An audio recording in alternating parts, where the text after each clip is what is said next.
Hi, my name is Jennifer Bolin. I'm an attorney and I am the founder of Legal Side of Pain. Hey, welcome back. Practice changes for 2015 and their impact on critical pain management.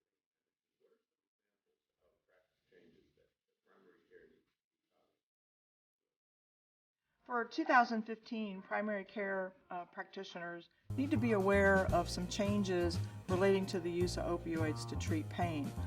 State licensing board guidelines are changing. There's some new and good legislation regarding the use of naloxone kits to help people who might be at risk for opioid overdose or even respiratory events related to the use of opioids.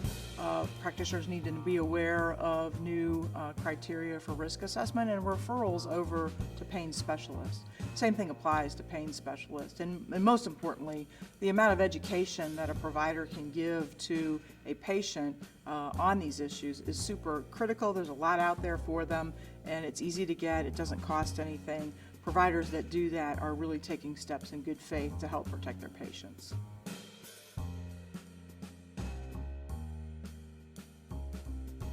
Sure, practitioners need a system that would allow them to make sure that they are actively current on licensing board requirements and clinical guidelines relating to the long-term use of opioid therapy.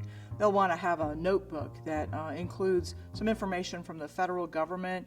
The Substance Abuse Mental Health Services Administration has a fabulous kit for prescribers and patients and family members that relate to opioid overdose issues. A lot of good information in there that helps that provider really fulfill the informed consent function that is a requirement when opioids are prescribed. They'll want to have information that they can use to train their staff with and really have a plan and a program for when these materials are given out to patients.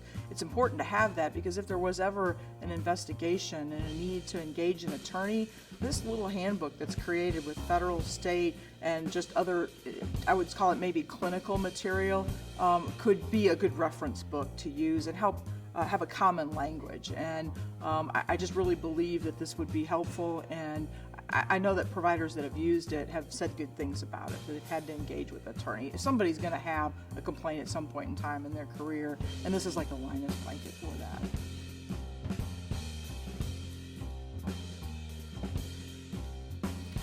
I think patient education is important, and I think it goes a long way to making sure that patient is aware they have responsibility in the equation for the prescribing of opioids. It's disheartening, I think, sometimes to hear an attorney talk in this area. There's so much that you have to learn clinically, and here comes an attorney saying, you need to do this, this is what you have to do, this is how you have to do it, and we sometimes forget that the patient has an active role in this. By educating the patient, you are putting them on notice that they do have responsibilities.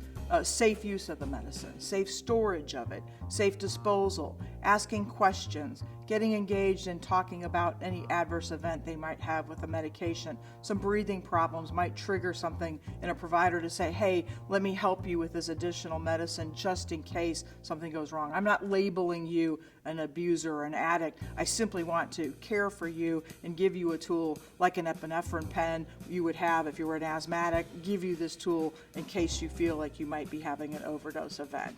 That education, that sharing and responsibility, and that recognition of patient responsibility is critical.